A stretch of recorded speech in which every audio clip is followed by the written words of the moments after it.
Hey, yo, and welcome to the AWO Journeyman podcast, coming off a 5-day break, injury-free. I am JD, the Carlton fan, who is finally able to kick the feet up after 10 years. Joining me as usual is Nate, the Pies fan, who wishes he was a Dacos boy. Nate, how you doing? Special shout out to our boy Meso, who will be back on the podcast soon, or until Freo show up to the 2023 season. Well, as usual, I'll say boys, but boy, let's talk some footy. Before we get into footy, I'll do a JD from last week. Ooh, I love when we did our quarter review last week. I did a little audit of our episodes, and I thought I just want to pluck out just a few things. For the first 6 rounds, I want to see who do we cover the most and who we don't cover. God. We want to give more respect. So after the first quarter, we need to give more respect to a team like Essendon, a team like Brisbane, teams that we don't really cover a lot. Now, Brisbane play Fox footy. They play at weird times. So that we need to improve on. Essendon, I think we both need to admit that Essendon are a decent side this year. So a lot more talk on those. Lesser extent on Gold Coast and Hawthorn. They'll be down the bottom, unfortunately, but that one's a bit more deserving. Lesser extent, GWS, maybe West Coast, but again, they're going to be at the bottom. Teams that we cover the most. Who do you think we cover the most, JD? Well, I'm going to say straight off the bat, it's definitely Carlton, Collingwood, and Freo. But 1, 2, and 3. Do we cover Geelong a shitload? Geelong's in the middle pack. So is Adelaide, Melbourne, St Kilda, and Richmond's just in that, almost in that 5 to 8 range. I'm just speaking in terms of You've made a ladder. If the teams we cover the most was a ladder, yeah, you'd be loving this, JD. Carlton on top with a big percentage. Freo second with a big percentage. I think we made a bit of a vow this week that Carlton's getting a bit of a nothing mention, and Freo can get a bit of a nothing mention this week. But the Lions can get a bit more from playing. So this week, as a one-off, hopefully as a one-off, if you saw the Instagram post, I am implementing a 5-minute warning on our clubs for this week. That's pretty good. That's a pretty good way to do it. 5 minutes on Carlton, 5 minutes on Freo. Sorry, Brisbane, but 5 minutes on Freo. Let's get into it then. All right. So Friday night, Saints v Port, 11-10-76, plays 12-11-83. Port Adelaide get up against St Kilda in a very, very fine performance from Port Adelaide. Really sealed the deal in that last quarter. It was strong enough to hold off St Kilda, they were pushing themselves real late. But I think I think it was Finlayson. He stood up and absolutely dominant. I'd say Port's had some good stories coming out of this game.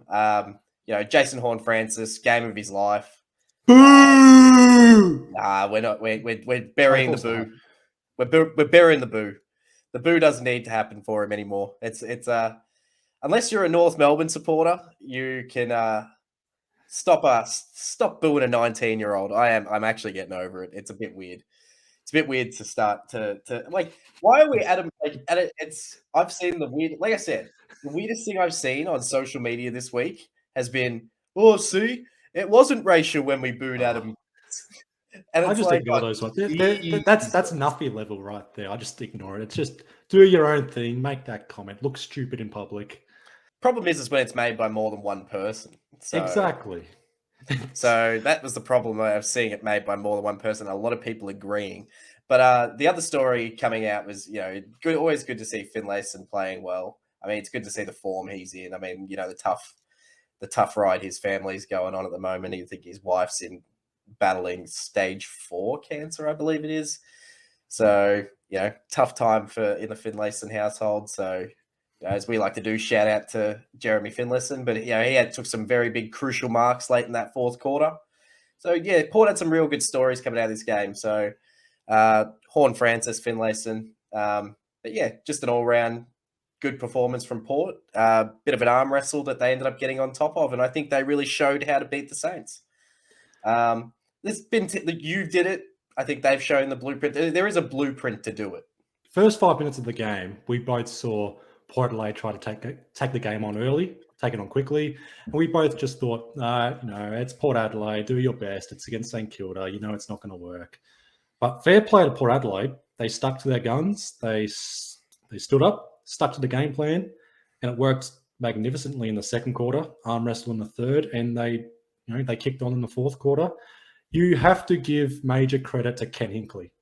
One of his best coaching performances. I wanted to give Ken his flowers because it was Ken's probably best performance in a very long time. You got to love it when a plan comes together. And you could see it in his post-game reaction or when the siren went. He's a very happy man. He was so happy. Happy man. Everything clicked for them. Maybe there wasn't any Port Adelaide player that's was standout best on ground for both sides. You would have thought someone like Marshall or Jack Steele were those type of players. It was kind of similar to their performance against Sydney. They weren't behind by 20 points. It was just, everyone chipping in, everyone doing their part. Their defense, it's small. Their forward line, they're not kicking big bags. Neither is Dixon, Marshall, Finlayson, or Rioli, but they all do their part. They kick a couple of goals, tackles inside 50, smothers. They just do it all. They're doing the team thing. I was just saying, Dixon, just getting quickly, Dixon was carrying a bit of a niggle as well. Couldn't really turn laterally the whole game. So he was very, very crucial in that fourth as well. Took some very big marks in the forward 50. I think he kicked a late goal, I believe, as well. They like you said, Ken just outcoached Ross big time. And like you said, he was a very happy man post-game. You could see that the plan just came together. Everything worked. St Kilda weren't, completely bad on the night.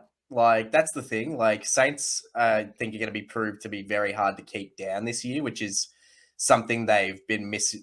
I reckon previous years, St Kilda probably this would have been a game that if they had started to crumble, they would have just been blown out. They were a team that was stopping a lot when they were starting to getting on top of. So, yeah, I think they're a better team in that sense where they're grinding out games. Still early in the season, of course, but yeah, they're still, they're definitely playing a better brand of footy than most clubs at the moment. And it just didn't pay off on Friday. But that, like we said, I think that's all down to Ken's coaching and a lot of it, I reckon, was also down to the kicks that Port Adelaide were executing. They were just very efficient with their kicking. The inside kick was coming off beautifully because that kick it was basically the way that we, were watching other clubs lose against St Kilda, is that inside kick wasn't coming off, but they were finding a way to get it over the top. A lot of their kicks were well weighted and just able to, get the job done in terms of getting that kick inside and then moving the ball in a bit quicker through the middle. That was something I noticed. And their tackling pressure was on Port, from start to finish. And that's something that I think if you're gonna take it to a defensive side, absolutely bringing your tackling pressure on the night is something that you need to do. So well done to Port. Definitely deserved their flowers for that game because they were on fire. They've been on fire at Marvel Stadium. They haven't lost there since 2019, and they've won 11 of the last 12 against the home away from home, and they've won 11 of the last 12 against St Kilda. What a weird stat! The St Kilda stat. That's all. I always find those ones quite interesting to look into. But the Marvel Stadium, talk about turning unfortunately, it's not the MCG because. You want to be making the MCG your home away from home because of where the grand finals played. But Marvel Stadium, if you've got to come here and play the games, which they do, I believe for some reason they come here and play a lot at Marvel. It feels about 3 or 4 times a year they play at Marvel. Yeah, so they're absolutely turning that place into a bit of a fortress for them, which is. So odd to watch it's always odd to watch an interstate team do that. It's I think certain teams go to certain grounds and just play better. I know you probably we don't want to go into Collingwood and Carlton, but what's a ground that Collingwood plays really well on that's not the MCG? Oh, growing up, I think it used to be Amy Stadium. Yeah. That was one. But one off the top of my head is Gold Coast, surprisingly, at the SCG. Yeah. Or Gold Coast against Richmond, but we'll go into that later. They love playing the Tigers. I think we play really well at Optus Stadium. We've had a lot of really good games there, and a lot of really good moments there as well. And last night was just another one to it.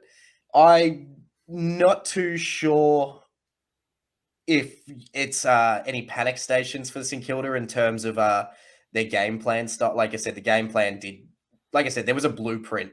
There's been 2 games that are a blueprint on how to beat St Kilda, and it's your game and it's this game, and it's very much so you watch those. If you're a club, you start to watch those games and you go, okay, that's what it is, and you can start to really dissect. So Ross is going to have to start doing, and I don't know about you, but Ross has never been really known to change things on the fly. He's very much so a set in his ways sort of coach.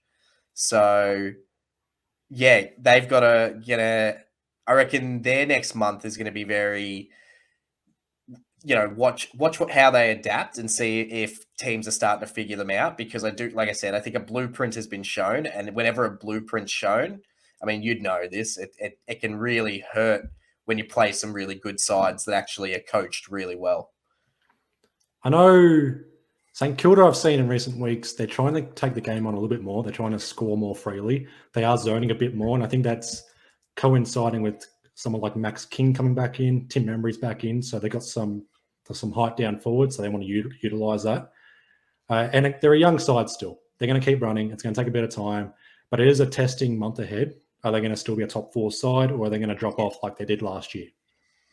Yeah, especially because this was around the point of the year that they started to drop a bit more. It was round 12. By round 12, we'll have a really good gauge of where some big clubs early on in the season are at.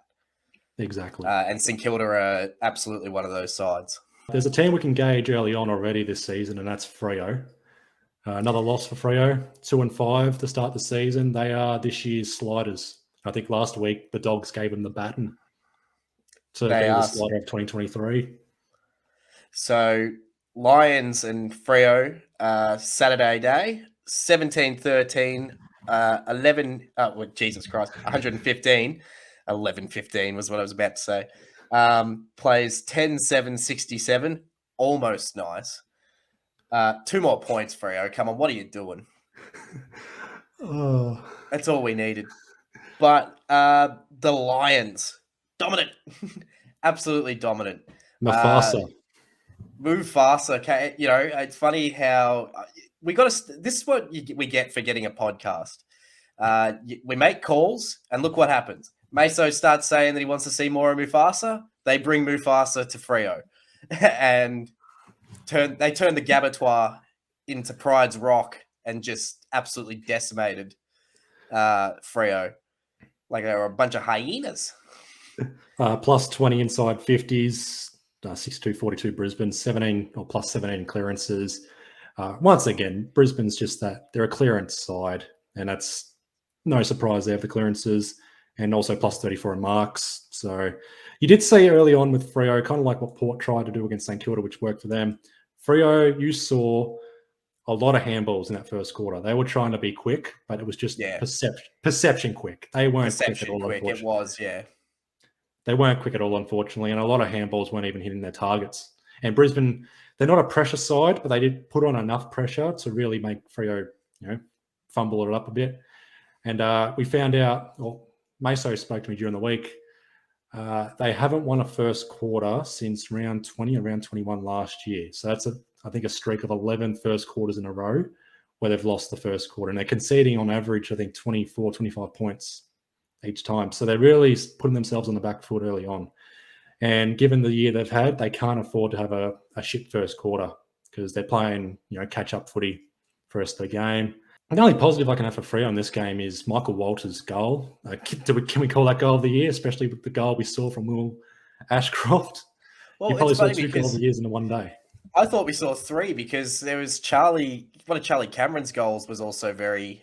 I think it was somebody smacked it back in, and he somehow scored an amazing goal. So there's potential, like there's potentially 3 on the board there. But yeah, I think you're probably going with Ashcroft's. His was the Jackie. I mean, if the Jackie Chan was winning, did the Daniel Wells Jackie Chan kick win it back in the day? 04. It was either Question that. without notice.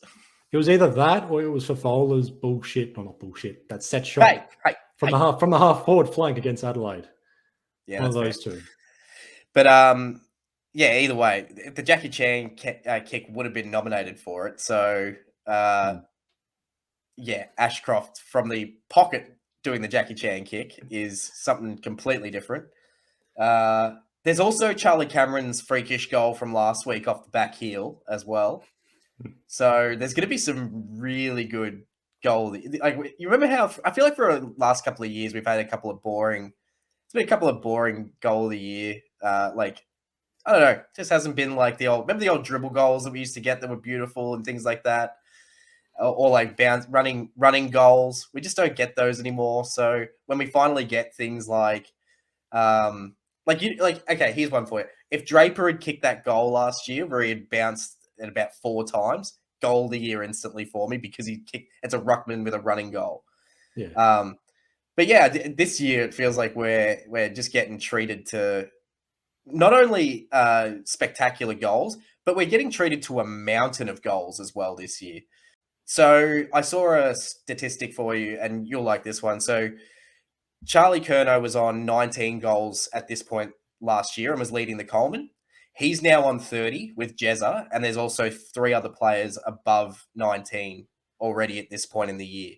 So we're already seeing more scoring this year, just basically off the back of that statistic alone, because also the amount of players around that 19 mark is a lot higher as well. So yeah, the influx of goals we're seeing this year is awesome to see. And, you know, this game's a perfectly good example. 17 goals from the Lions.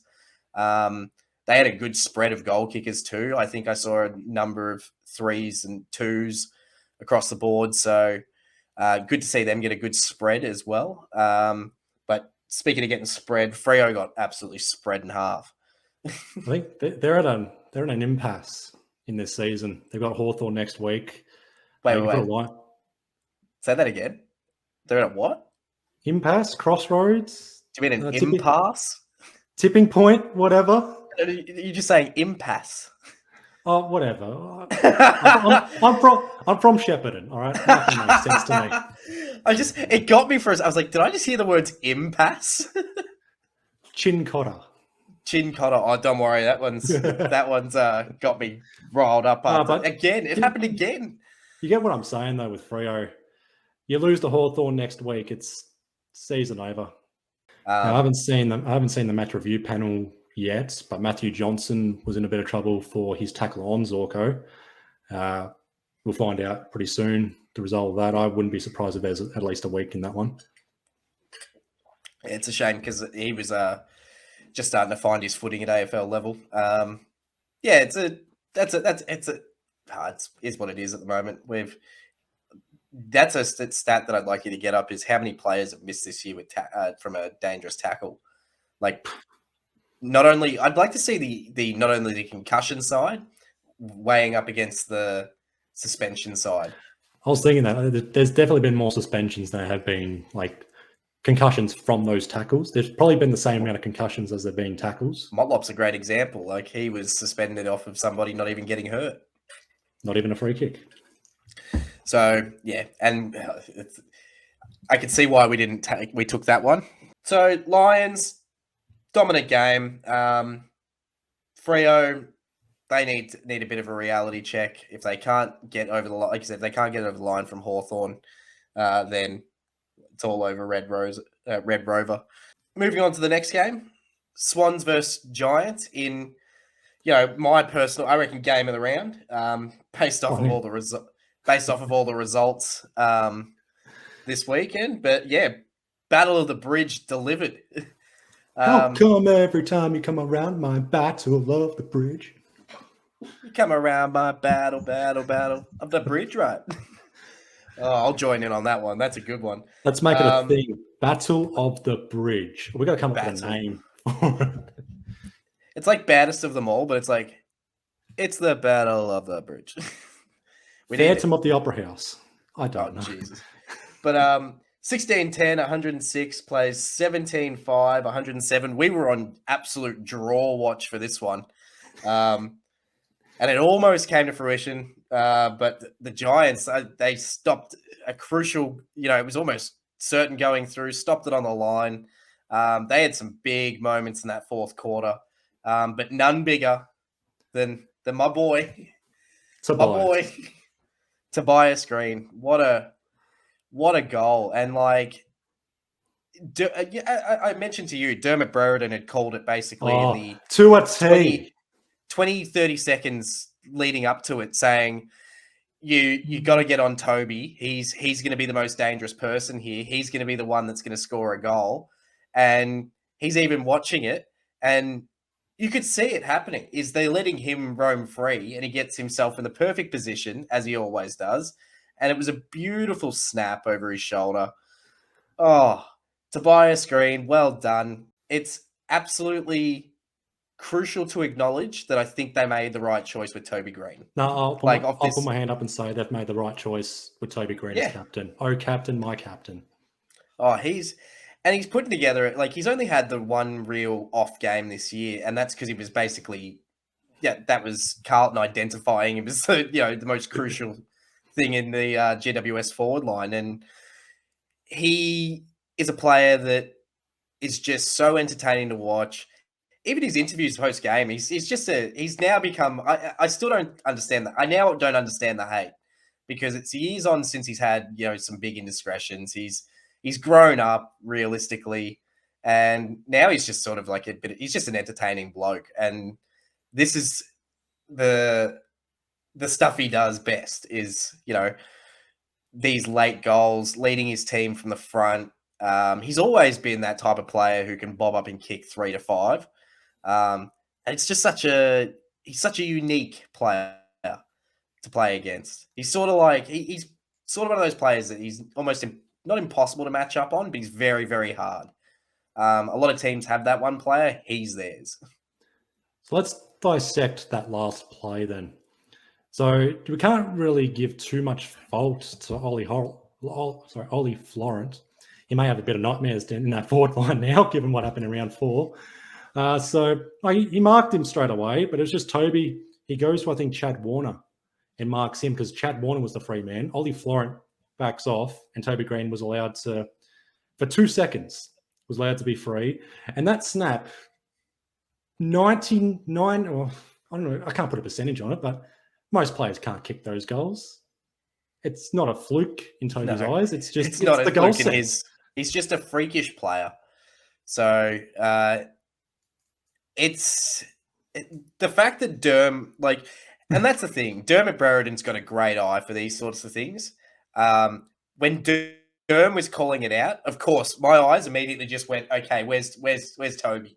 And I'm just watching him for that entire last play, because I had that feeling he was going to bob up once Derm pointed it out. As soon as I saw, like you said, as soon as Florent sort of let him get free, he was always going to find a way to kick that goal. But okay, here's one I got for you. The Buddy issue. That is costing them games. I don't think it's just a Buddy thing. You saw in that last few minutes, they were bombing it to Buddy. They should know. Buddy Franklin's not known for contested marks. Not to see him kick marker.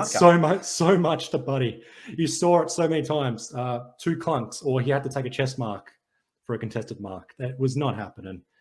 I don't know what their thought process was there. I don't get it with Sydney. It seems like whenever there's a bit of a scrap, they go a bit missing. It's like they need to set this up early and they coast from there. They're starting to be found out, because that's 2 games at the SCG they should have won in the final quarters. You had 4-goal leads in both those games, or 20 plus points, and they've let it go to waste with 4 unanswered goals in both those games. I've seen the media be willing to call it and say it's officially a hangover for Sydney. I don't really think it is. I think it's more what you're saying. I would agree that their game style is being more found out. I also think that no one can acknowledge, people can't acknowledge, or have to acknowledge, I should say, that they have some very, very crucial injuries at the moment. Yeah. They have no defense realistically, and that's the hardest. You get elite goals when you haven't got mainstay defenders Yeah. in your back line. Probably regret getting rid of Irish defender O'Lear. But yeah, it's the Swans are going to have a very bumpy ride this year. I think. I don't know if I mean, write them off at your own peril is Yeah. also the other thing I'll say. They weren't flying by round 10 last year. They were getting beaten, not regularly, but were getting beaten every other week, it felt like. So write them off at your own peril. But at the moment, with the injury issues plus, things like we're talking about with like the Buddy issue of not being able to really cement that. Like, I don't know. The problem they have, I think, is that they can't really cement it into the forward line, is because once it comes off Buddy, Papley's not doing work. There's no real work being done at his feet at the moment either. So yeah, they've got some real problems. But knowing Sydney, I'm not willing to say that they're going to completely fall off the cliff. I do think they've got bounce back in them this year, but wait and see. But this Giants team, this little orange team, mate, they're an entertaining little side, aren't they? I'm going to tell you what, I think I can speak with a bit of relevancy. When I see people, non-Collingwood supporters, say, oh, Collingwood, I'm starting to like Collingwood a bit. I'm like, what the fuck are you talking about? I came into this season, Dave, I haven't known by now, I don't like GWS, yet given some of these performances, I'm starting to turn around a bit on the Giants. Yes, this orange team's a little bit of an entertaining little team. I was saying during the game, I was like, this orange team's entertaining. Yeah, they're just an entertaining little side, aren't they? And they're doing it every week. That's the thing that I'm loving, is they're going to have off weeks here and there. I still reckon their top end, like we mentioned a few weeks ago, their top end talent is very overrated. If their top end talent was better, they have enough top end talent to be pushing finals again. You look at that list and you actually go, there's not a lot of holes here. Like, there's a lot of good players on this list. They're just not playing, I don't know, up to their potential. But in saying that, they're an entertaining little side, this orange team. Dogs getting it done in Bond's 200th. And it wasn't from their standout or typical players, from Bonds or McRae or anyone in the midfield. It was just, it was a battle in the first half. They had to find a way. They had to find avenues to goal differently to the same midfield kicking inside 50 and whatnot. It was nice to see the Dogs forward line, I guess, gel a bit. Norton kicking 4, Ugle-Hagan kicking a few goals, Lobb kicking a few goals, Arthur Jones kicking his first career goal. But Hawthorn, it felt like it was a lot to be desired. Mitch Lewis, first game back, made a presence, but I just couldn't convert, unfortunately, kicking 1 goal 4. If it was 4 goals 1, who knows how this game would have been. Would have been a little bit closer, but they wouldn't have won based on maths. There really isn't a lot to go over. Quick maths. No, it was one of those games where, this is the problem we're going to have talking about Hawthorn this year, is they're hard watches. I've called it, we're going to dub it something, I think. I'm going to call it the Hawthorn headache, right? Hawthorn are the headache of the AFL this year. So one thing I will actually talk about is I think they're a lot better than North and Eagles. Is a lot of people had them, they had them very low this year and had them definitely finishing bottom and all that. I think they're actually, they're going to be the ones that finish off the bottom. They're definitely playing a lot better than the Eagles, and they're playing a lot better brand at the moment than North.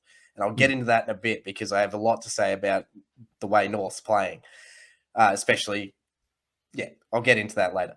But yeah, I definitely think that Hawthorn, they're actually playing a brand of footy that it's sustainable in terms of to keep them in games and to keep them they score. Like that's the thing is at the end of the day, they're scoring and they're keeping teams to relatively lower margins. There's going to be, of course, there's going to be games they're going to get absolutely thumped. They're going to come up against some teams where they're just absolutely outclassed. But in saying that, like I said, I think they're playing a good brand of footy. They've got some players in there that are very good watchers. Connor Nash, I mean, the job he did on Bont. At the end of the day, Bont won. Like we can't deny that. But Bont didn't have his best game in his 200th, and that's purely down to the work Connor Nash did on him for 4 quarters. And you got to give him some credit. They've got some good young talent in their side. But it's just going to be a lot. It's still going to be a long year. It's going to be they're going to be boring games. Hawthorn games is probably the best way to put them. I think they're just going to be the headache of the competition. That you have to grind out a win against them. You have to beat them at that. They sort of feel like they bring a lot of team down to their game, which is how teams that are rebuilding should be doing it in their best effort. Bring teams down to your level as best you can, and then just make it a slog. So Hawthorn are looking a lot better than 2 other teams at the moment. But the Dogs, they've just made them, like I said it last week, they've made themselves cherry ripe. Don't want to peak too early, but I tell you what, they're looking actually on track for a top 4 finish. And, even potentially even higher than, well, can't finish higher than the top 4, but you know what I mean? Like finishing the top 2 or potentially minor premiers this year. So Dogs have really turned their season around and are a really good team to watch. It's funny. You pick those first 2 games, you could pick their game style apart like no tomorrow. The last 2 games, like that they played, you probably can't really falter them much because they've done a lot right. But it's always good to see a player like Bont get himself 200. And especially he did it so quick. I have a quick question for you, without notice. What is your favorite Bontempelli moment? He doesn't I'll have tell any you mine. I got one off the ahead. top of my head. That goal he kicked against Melbourne, I think it's in his first year or second year. And it's from the pocket to seal the game. It's my favorite moment. He's a young boy in that, and he showed all the talent he was going to have in that moment. Robbed of the Rising Star Award in 2014. Yeah, who does that? My boy, who got that? No, my boy didn't. No, Lewis Taylor. Lewis Taylor. Yeah. Yeah, Bont absolutely deserved it. But yeah, he's what a great 200 games, and let's be honest, he's going to get himself to 300, and we can only hope he gets him. He's one of those players that gets himself to 4 because he's very, very, reliable and doesn't get himself injured. So, who doesn't love a bit of Bont? You said you wanted to go into North Melbourne, so I'll let you get into this one. Okay, yeah. So D's versus North, 22-7, 139, plays 7-7, 49. The D's demolition. It basically was a demolition derby for them where they just they played a one-man demolition derby where they just decided they wanted to absolutely destroy North Melbourne on this night. A couple of quick things first, but so the D's were, they start to finish were, the better side. D's at points this year are just going to keep flexing their muscle and just keep reminding the competition, hey, this is what we can do at our best. Like, this is what they should be doing to teams, like playing, the good teams should always be doing this against teams that are bad. But time to get into North. Their pressure, their first 3 weeks was arguably phenomenal. Some of the, in terms of pressure, some of the things they were doing. So, beat the Eagles, beat Freo. Both WA teams are down this year, but at the end of the day, they got both wins. So, as we've dubbed them, Kings of WA. But hey, still think they're the only team to do it this year. So I have to look into that now to see if they're no longer the Kings of WA. But if not, you take what they did in those first few weeks, and it was not elite pressure, but it was sustainable. It's what we were saying with Hawthorn. You turn up every week, you bring the pressure, you do what you have to get through games, and get through your rebuild sort of thing. The problem we have now is their last 2 weeks is that pressure's gone. It's out the window. They have no pressure existent in their midfield, forward, defense. There were some really good examples that I was watching on the round so far, and some of those who had the biggest one that I was absolutely ropeable watching. This is going to kill me off the top of my head. Was it Moneybags? Moneybags was, I think it was Moneybags that was the awful one, but I think there was a different player, I think, that was even worse. But let's go with Moneybags, because his was bad. He's a guy on a very lengthy contract who's basically letting players wheel and deal around him because he just doesn't look like he gives an absolute stuff. He's got to be one that's repaying the faith to North Melbourne. You've come over from another club that is now struggling in departments that you could be helping, just to basically play nothing football. Where's the Griffin Logue that we have watched play some really good football in both defence, and he played some good football in the forward half? Where's that Griffin Logue? But he's not the only one. There's plenty of players at the moment who just aren't putting that pressure on. And it's down to their senior players again. And this happened to them, it's happened to them for the last 2 years, is their senior players are the ones that don't want to do anything. Stevenson, he gave away a 100-meter penalty that was absolutely ridiculous. Not needed at all. They're just a team at the moment that are just, seems like they're just cruising on by, and they don't really care about playing week to week. It just seems like they want to get through this season at the moment. And I know this is harsh to say because it's based off of, realistically 3 weeks versus, it's 3 weeks versus 3 weeks is what I'm basing it off, essentially. But I still reckon if you look at their pressure ratings over those weeks, it would just be completely different styles of football. And it's not going to be sustainable. Fans aren't going to want to turn up again. And as Kane Corn said, if this was Noble, he'd be in deep shit. If this, because this is Clarko, it's all good. It's all good. Let's just let this fly under the radar. But yeah, North are a team that I definitely think we need to watch over the next month.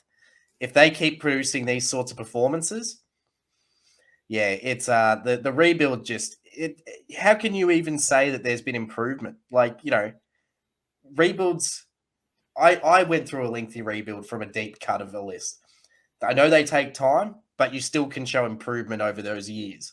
They're realistically look like the 2 wins they've got this year, maybe the only ones they get. So, yeah, that's my rant on North Melbourne. But I do want to, it's a bit of a negative note, but I do want to shout out Charlie Comben. Oh.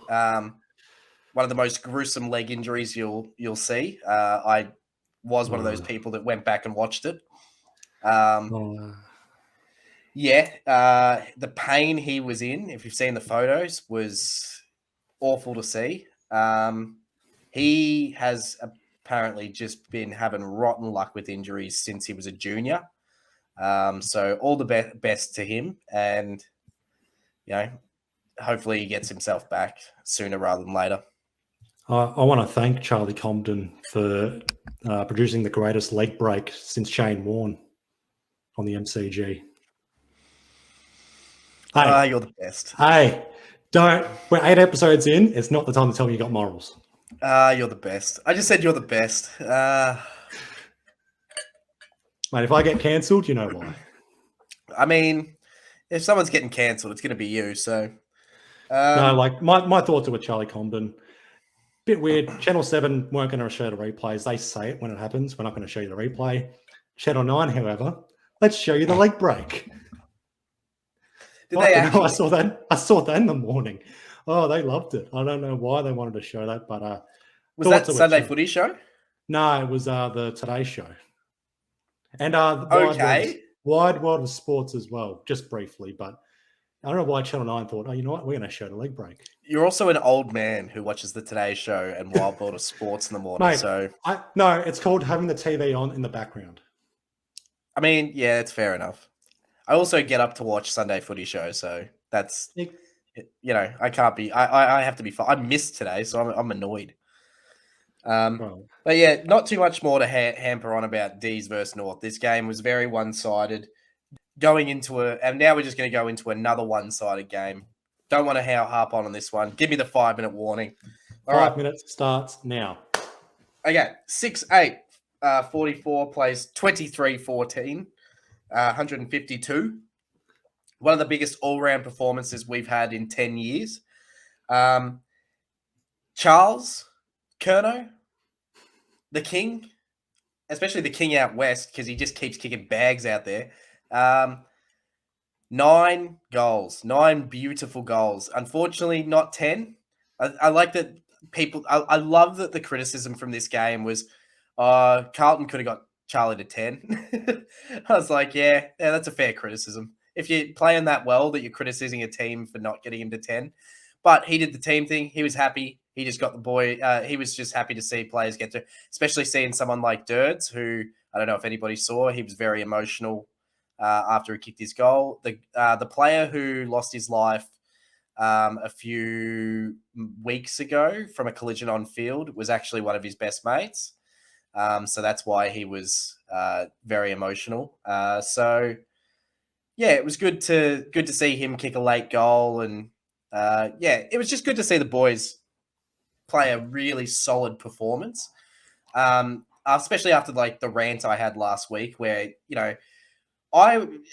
Eddie Carlton fan I spoke to was very fearful of this game. We had a feeling that yep, we're definitely going to drop this somehow, but we got ourselves through it and absolutely thumped the Eagles. Now, I'm not going to go too far into Carlton because I wanted to talk to you more about the Eagles, but it's Carlton's 13th best win in their overall history, and it's the first 100-point win in 10 years. So, we definitely deserve our chocolates this weekend. We definitely deserve a bit of love because after the few weeks we've had, we've just been torn to shreds. For us to finally come out and just put a team away like that, it's nice to see. And you mentioned it to me weeks ago where you said we are going to see Carlton starting to do this to teams more and more because we were giving up leads and whatnot. And I do think you're right. I do think that is starting to show through, especially when you play these lower teams. You've got to be putting them away like this. So all round good performance. But let's get into the Eagles. Do they have standards? But do they have standards down at that football club at the moment? Because, like I sort of was saying before, pressure and intensity and hard work and things like that, that's just something you can bring to the football field every week. You don't need to teach someone how to put pressure on. Like you just do it and stuff and things like that. The Eagles just let Carlton run amok on them. And the Eagles just don't look like they have any sort of pressure in their we went through North. We've basically gone through 3 teams in a row that we're sort of dissecting, like 3 of the rebuilding teams and dissecting their rebuild, like realistically their rebuilds. And you look at it, like I said, Hawthorn are doing it very well where they're putting on a lot of pressure. North, they can turn it around. They've shown what they can do when they put on pressure. They can take it up to teams, but they've dropped off. So let's see if they can get it back. Eagles this year, though, I would argue have barely had any pressure from the start of this year. Before the injuries took place, before anything else like that, they've just had very low standards this whole year. They've been witches' hats for a lot of clubs. And Saturday night, was the worst it's been for them for a very long time. Going down against Carlton like that, we don't, like I said to you, we don't do that to teams. So to finally be able to kick my feet up after 10 years and just relax a little bit, I saw so many comments where it was like, I have not been that relaxed watching a game of football in 10, 15 years. Oh. Yeah. Oh. Speaking of relaxing, fuck me. Oh. It's funny. You're speaking about it. You should have seen my reaction. I'm just going. Okay. For anybody who, let's we can edit this into the podcast for a little bit later. So anybody who's listening, we have the fourth quarter of Adelaide Collingwood going on. We are on draw watch at the moment, 58 apiece. I just saw it. I think it was Ash Johnson punched through a point, and I knew what he was doing with that one. So, yeah, my ticker's going off. I've got the Fitbit on, 112 beats per minute. Hey, at least you don't average what I average. I average 120 to 130 in Carlton games. I've seen yours go up to 150. I know. I've shown you my 150 BPM. Yeah, that was like, okay, you need it for a home and away game too. I mean, that's just, imagine me in a final. All right. I'm going to have a heart attack. The Blues won every stat possible. When you're winning the disposals by over 150, I think it was plus 167. Plus 167, and you won the tackles by plus 19. This is what you call a demolition job. The only positive for West... How do you win the tackle count when you don't have the ball? You mentioned it. There's just no standards at West Coast right now. Okay. Oh, fucking hell. Oh, for fuck's sake. All right. 65 seconds. Oh, God. Steele. Mark it. Oh, you didn't see. I'm ahead of you. Oh, don't. Josh Dacos kicked down the full a couple of minutes ago, and so... All right. Why does this happen to this podcast? This happened with the St Kilda game. Oh, take your 30. Set everyone up, please. If he kicks this goal, we're on top. It doesn't matter what happens. There's no 7-point play in 30 seconds. All right, Steele. Okay. Shet boy. All right, touched. All right, 22 seconds, 21 seconds. Do you reckon we just edit this in from... All right, Mark. Oh, Rochelle, handball to whoever. Along the wing, handball to Rochelle, 15 seconds, 10 seconds. Kicks it to Darcy Moore, which means Collingwood will hold on for a 1-point win. And at the conclusion of round 7, Collingwood is on top of the ladder for the first time since round 14, 2012. Death, taxes, and a Collingwood close win. Crucial win by Collingwood. Backing up Anzac Day, 5-day break, steal side bottom, take a bow, you bald fuck. The greatest thing to come out of Shepparton. I mean, as Kelly Underwood would say, the greatest point he's ever kicked. How sweet is... There's no fucking redemption. So Adelaide haven't beaten Collingwood since 2016.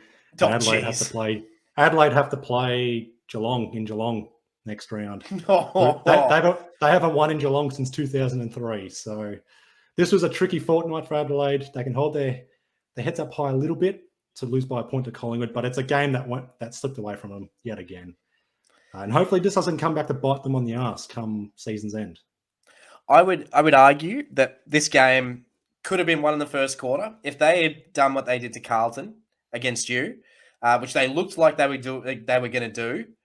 They were just inaccurate. I think they kicked 4 goals. I think it was 8 or something like that in the first or something like that. So flip that score around, 8 goals 4. You guys were down to it nearly, I think you were only kicked a goal in that first quarter, or 2 points. So realistically, hey, you've shoved us up the ladder. Thank you. You're welcome. No worries, mate. Realistically, they could have, would have, should have in the first quarter. You don't let Collingwood have a sniff. I was just saying when before that firsthand, man. I've seen it firsthand, but it's not just, it's not just our games against you. It's games against other teams. You were doing it for 14, 15 rounds last year. You are a team that has as I say, a never say die attitude until it comes to finals. But yeah. Thank you for kissing our asses. Yeah, and that's the praise you get. Did you not catch that little, not slip up, but that little pun? Don't give Collingwood players a sniff. Is that why you were giggling? I thought you were just saying. I'll put my Carlton hat on. To be fair, actually, no. If I put my Carlton hat on, even in this game, I'm like, yeah, no, fucking good on Collingwood. I fucking hate Adelaide. So well done. Me cheering you on lasted a fortnight, and now it won't happen again until you play these teams again. So we got you in a couple of weeks too, so that should be fun. But let's get back on track. Dons v Cats, 16-8, 104, plays 20-12, 132. Cats with a dominating performance over Essendon, but Essendon, realistically, 104, nothing to really be ashamed about. They look like they were going to be absolutely blown out of the water. So to get themselves back to that sort of level was quite admirable. You said we need to give them a bit more praise, and I will a little bit. They're definitely a team this year that isn't dying out of games. They're another team that won't just roll over. They used to, but I think they're starting to really show a bit more ticker. They're definitely playing a better brand of footy, but they came up. Brad Scott came up against the wrong brother, even though he only has one, I'm pretty sure. But he came up against his twin, and he lost. The Battle of the Scots is back. Who didn't love the Battle of the Scots? I mean, the AFL focus. I mean, I used to love how the coverage focuses way too much on them rather than the teams that they're actually playing. It's just brothers coaching against each other. It's not that special. They've done it so many times now, and special again, I guess, because he's at a new club. But I think we can officially say it. The Cats are back, and we were wrong. No, we weren't wrong. I don't think we were entirely wrong. We were just happy that the Cats were a little bit shit. There were commentators saying, this is over. This is over. Fuck those commentators who say the Geelong's reign of terror, or fucking reign of terror, their dominance. Geelong is the Triple H of the ruthless separation era. That's why I died laughing. So I was like, you guys, they're sort of the Triple H. If not, it's you. So they're not racists, though. Who's the Booker T of the AFL? Probably Essendon. Yuff. But Geelong, well, we talked about Adelaide and Brisbane having the best forward lines. I think Geelong have just shown us they've got the best forward line. They're kicking 100 points a lot per game. If it's not Cameron, it's Hawkins. 8 goals, career high for him. What more can you say? Brendan Zirk Thatcher's going to have nightmares. If his girlfriend wants a holiday in Geelong, he's going to say fuck off. Fuck off, not happening. Fuck off. I mean, I like that even better. Fuck off. My speech is better than his defending. Oh, that's even better. That's brilliant. But to be fair, they played some really good. They've been playing some really good forward half football. So I believe now, ready for this old man comment? I was listening to the football on the radio on the way home, and was listening to them talk about a statistic where Geelong has, I believe, averaged about 115 the last 3 weeks. So, they've really found their mojo in their forward line. It's a potent combo with when Cameron and Cameron wasn't even flying today. So that's the scary part. Him and Charlie are now on 30 apiece. So let's go in terms of the race to. I'm going to start call it the race to 100 if we can get it, even if it is in finals. The race to 100. Hopefully it's on. Hopefully it's on. Either way, it's just so good to watch these big forwards just dominating at the moment. Hawkins has got himself into the Coleman race. All of a sudden, he's now 8 off the lead. He was always going to get himself thereabouts. He feels like he could still play another 2-3 years. He's such an amazing footballer. Another 8. Actually, sorry, I shouldn't say another 8-goal haul, because this is his career high 8-goal haul, which I would have thought for some reason he would have done that a few times before. But no, first time he's kicked 8.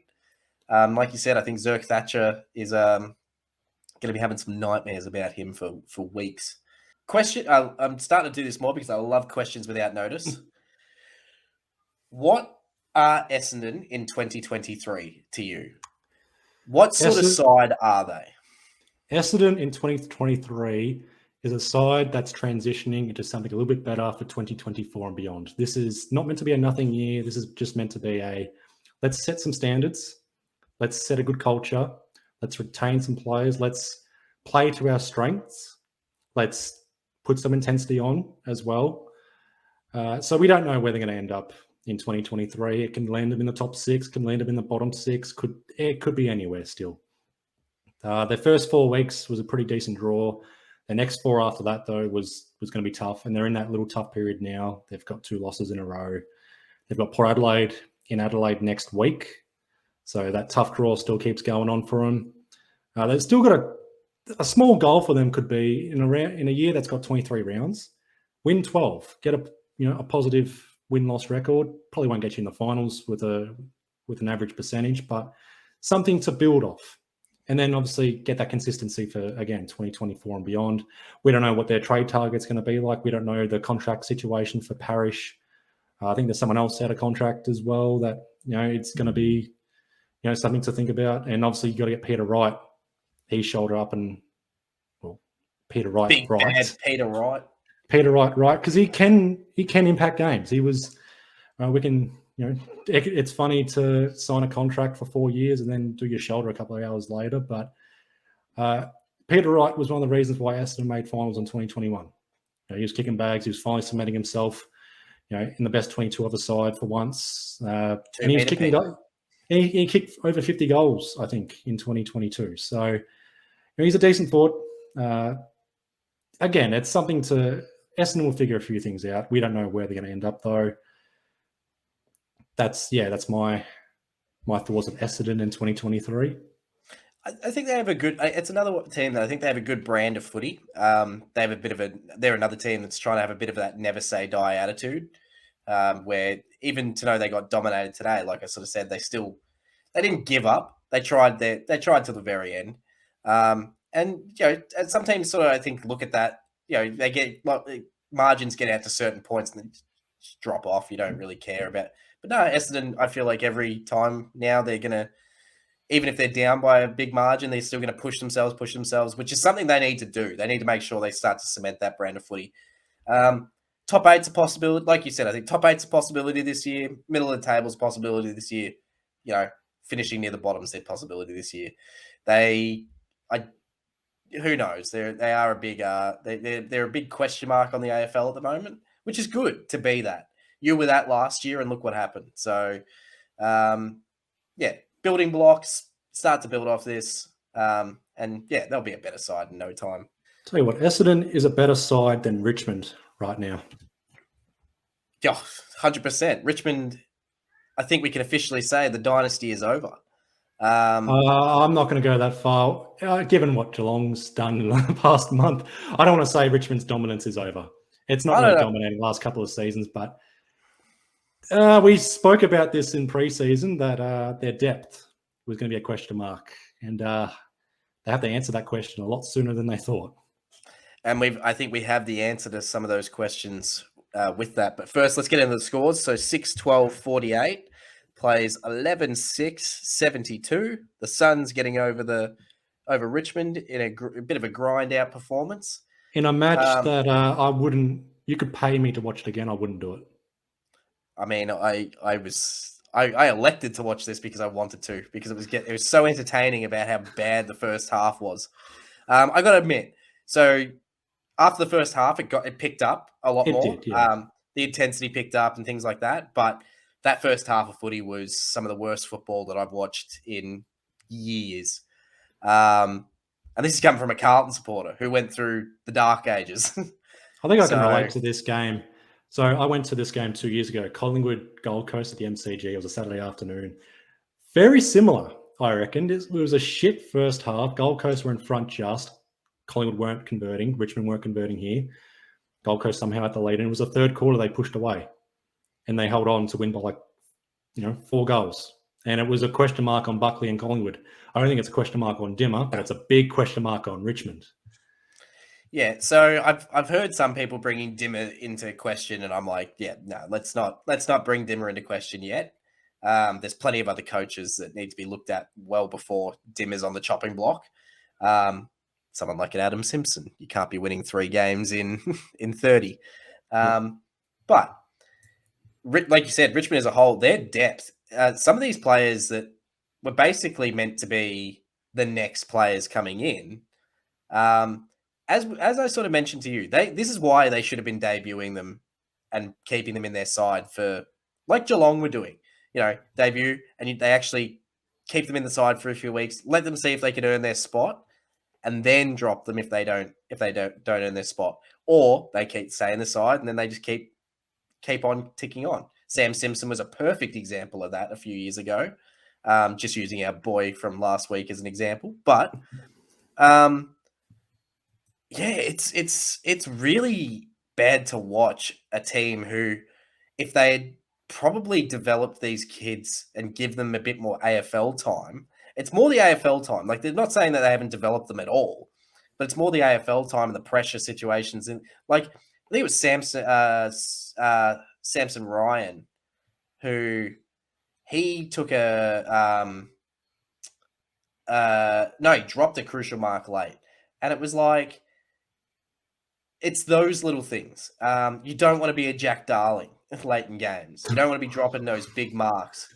Those crucial big marks. Because that realistically, I believe at that point, could have got him back into the game. The funny thing I was laughing at was the commentators pushing, even with 2 minutes to go and the Suns up by 4 goals, that the Richmond was still coming. And I was like, you guys need to look at the clock again. They weren't really giving the Suns a lot of credit. There was a lot more credit. Again, this comes back to the commentator stuff we were talking about.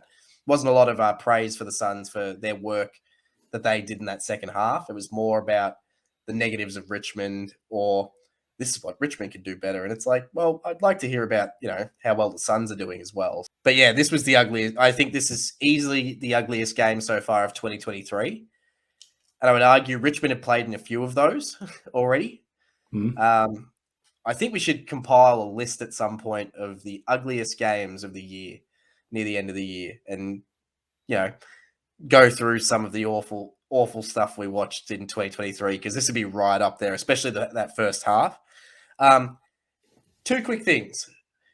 No fans at Marvel once again for Richmond, and I know they're down near the bottom, but fucking show up. You won 3 flags. Stop being so cynical and not showing up. Yeah, relax. It's a travel from fucking Punt Road to Marvel Stadium, apparently. I'm sorry. I forgot that we, they and never forget this comment. Our fans don't like going there. It's fuck off. It's in the same city. It's literally down the road. There is my favorite thing is there is a tram that goes from the MCG directly to Marvel. It's a beautiful thing. It's a thing that only Melbourne could have. Is the fact that we have a tram that goes from one to the other. So, Richmond fans, pick up your game. Get yourself down to those games. I don't care if your team's down the bottom. You're meant to be the team that shows up, rain or shine. It's a typical they hate going to Marvel situation, and get over it. There was a better game on it, the MCG today. Nobody wanted to watch. Nobody wanted to see Essendon versus Geelong at Marvel Stadium over Richmond versus the Suns. So, at the end of the day, get over it. But you'll like it. You'll enjoy this one, because I don't know if you saw this. End of the game, with about a minute and a half to go, the weirdest thing you'll ever hear, and it was loud. Gold Coast. No, no, Gold I, Coast. I, I heard that they did that in 2021 when Gold Coast upset them at Marvel that year as well. So Mate, it was they're so taking the loud. piss. They're taking the piss out of Richmond. I love it. Noah Anderson specifically is loving playing them. 30 plus disposals again today. He was just crucial. He was all over the ground. He's talk about love playing one club. Like I'm not saying he's a bad player, but he turns up again. He's another one. Circle that Richmond game on the calendar. I'm turning up and I'm playing an absolute belter. So yeah, I actually ended up enjoying this game probably a little bit more than I thought I would in the end. But yeah, it's mainly I think due to the fact that the Suns got themselves over the line, and yeah, entertaining to watch the amount of Suns fans that there were at at Marvel. We got to give more credit to the Suns here as well. Anson standing up, Raul standing up. No Took Miller, but Richmond's just still not accountable in the midfield. You can have Tim Torino having 30 plus disposals yet again, but who else is stepping up in their midfield? Everyone's taking a step back. They're players like Dusty Cochin, they're winding down in age. Rewalt can try his heart out. Grimes can try his heart out. It's a little bit of dire times at Richmond. It's not West Coast, Hawthorn, North Melbourne bad, but how weird. We're going to Perth in a month to see Freo and Richmond, and we've picked the two sliders. I can't wait. It's going to be an entertaining slider match to watch. Hopefully, we can get sliders while watching some sliders. Done. Oh man, if we can do that, like actually stay tuned because that'll probably be the one. Like we'll probably vlog that trip so a little bit. So stay tuned for that one because that should be a bit of fun.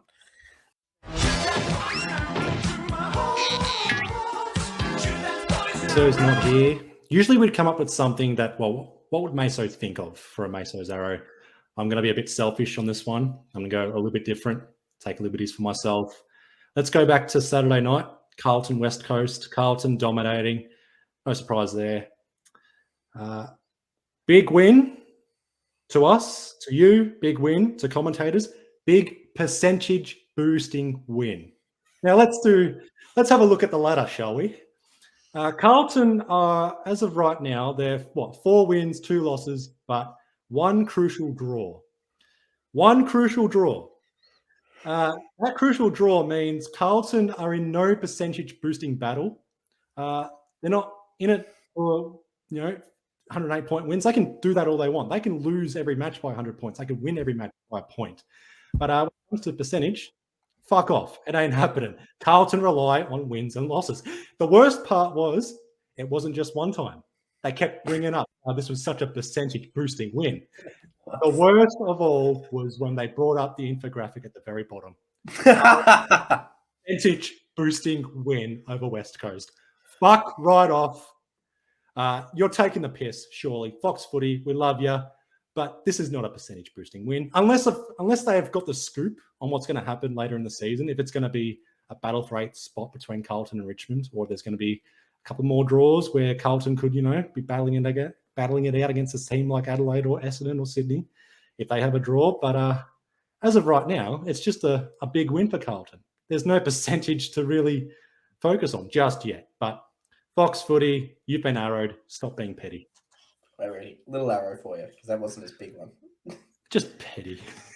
I'll tell you what, especially because you and I were pissing ourselves laughing while chatting to each other during this game because of it. Didn't message you about this, but I needed to bring it up.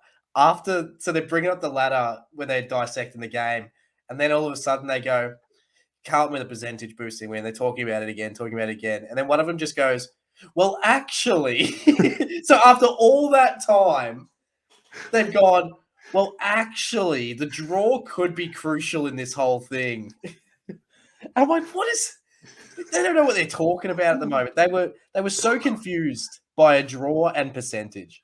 So well-deserved arrow, that one. That's a funny arrow. Let's go break some hearts! Boys Club Award this week. I'm bringing it back to the Blues. I don't even think I've nominated a Blues player yet, but I'm bringing it to the Blues. I had to double check with Nate if I was allowed to nominate him because I was not sure. I got the big tick purely because if he is a pre-season recruit. Alex, don't call him Chin Cotter, Sin Cotter. Alex, I should call him Alex Sin Cara, Sin Cotter. But yeah, so my boy this week is a boy we recruited basically on the eve of the season, realistically. And he made his debut last weekend, round 6, 2023, against the Saints. He's currently played 2 games. He was recruited from the Carlton VFL. There's not much more to say about this. Alex Sincotta, his game on, it wasn't the biggest game, but this is why I warrant. I think he's had 2 very impressive games to start the year. So he's had 17 disposals, 9 kicks, 8 handballs, 4 marks, 6 tackles. Big things, 2 big things that I have was he had 8 contested possessions, 9 intercepts, went at 82%, and had 3 score involvements off the half back line. He's, to me, best 22. He reminds me of a lot of really good players that we've had in the past off the half back. So, definitely worth somebody to persist with. But you'll enjoy this. I think he's such a boy that he doesn't even have a Wikipedia page. Boy. Can't find him on Wikipedia. So, yeah, Alex Sincotta, not Chin Cotter. Welcome to the boys' club. I just realised I'm not wearing my glove. Ah! You're naked. I am naked. You remember this, pal? You're a boy in a man's world. Staying out west for the Stephenson Warrior Hall of Fame. And it's a special one. This is a special wing. This is a premiership player. Under 100 games. Oh, my God. He is the typical journeyman. I think I know exactly who it is. Played for 3 clubs. Father-son pick, 44 at West Coast. Only played 12 games across 3 seasons. Didn't play in West Coast Premiership side, unfortunately. So he had to go chase the Premiership dream by being traded to fucking Richmond in the late 2000s. So 4 seasons at Richmond's, kicked 94 goals across 59 games. Got a cheeky Brownlow vote in one of those games. 2 bags of 5, 2009, leading goal kicker for Richmond. But fell out of favour at the end of 2011. Was traded to Sydney for fucking pick 79. So basically, Sydney picked him up for free. 2012, played his first game as the sub late in 2012. Round 22, I think, against Geelong. It was a top side at the time. Only played 5 games, but 5 crucial games in 2012 because he kept his spot for the 2012 grand final. Kicked 2 cheeky goals. Now, the margin in the 2012 grand final was what? 10 points? Those 2 goals were fucking crucial. They weren't late, though. They were in the second quarter. But 2 crucial goals for a cheeky boy. But unfortunately fell out of favour at the end of 2013. I'm talking, of course, I didn't fucking mention his name. It's Mitch Morton. Mitchy boy! I knew it was coming to Mitch Morton. 83 games. Didn't fucking write this one down. It was either 116 or 118 goals. 1 cheeky Brownlow vote. 1 cheeky premiership. And 1 cheeky nomination or induction into the Stephenson Warrior Hall of Fame. Mitch Morton, take a bow. And a clap. Wait. I was going to say into the premiership. Into the premiership wing, and that's a special. We only get 2 of them a year, like two of them each. I should say 2 each. But that's my one for this year. It's Mitch Morton, and a journeyman, 3 clubs. Here's a funny fact, which is not true, but apparently he's ranked 94th in WA for paddle. Amazing. That's a boy right there. But Mitch Morton, welcome to the Stephenson Warrior Hall of Fame.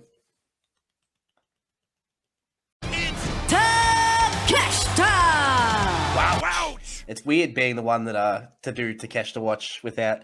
Yeah, you've handled it for the first 7 episodes. So, but this one was a fun watch actually.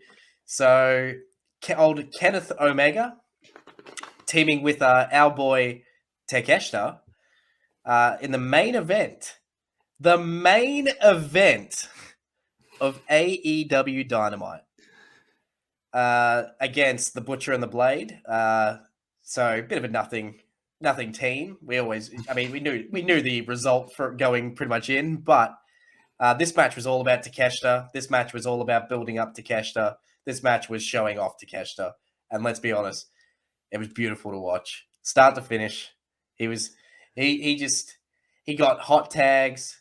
He was cheered loudly. It was everything we've been waiting for, everything that we've been talking about for months about our boy, and everyone's starting to realize what he's made of. But crucially, they got the victory, Kenneth Omega and Konosuke Takeshita. So 1-0 together in tag team competition. But after the bell, so BCCs, now we keep saying BCC without actually explaining who the Blackpool Combat Club are each week.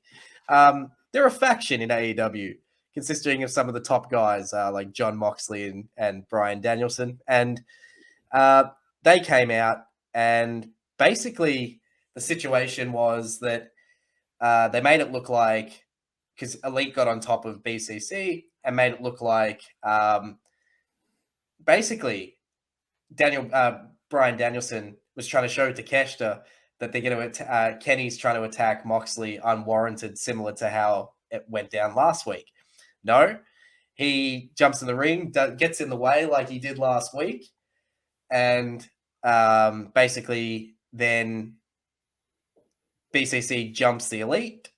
I know I'm trying to get through it quickly, but it's actually this was a long seg this week, and it's worth going into because this was a wrestling podcast. I could do a whole episode on it, but basically, yeah, he is shown that he jumps.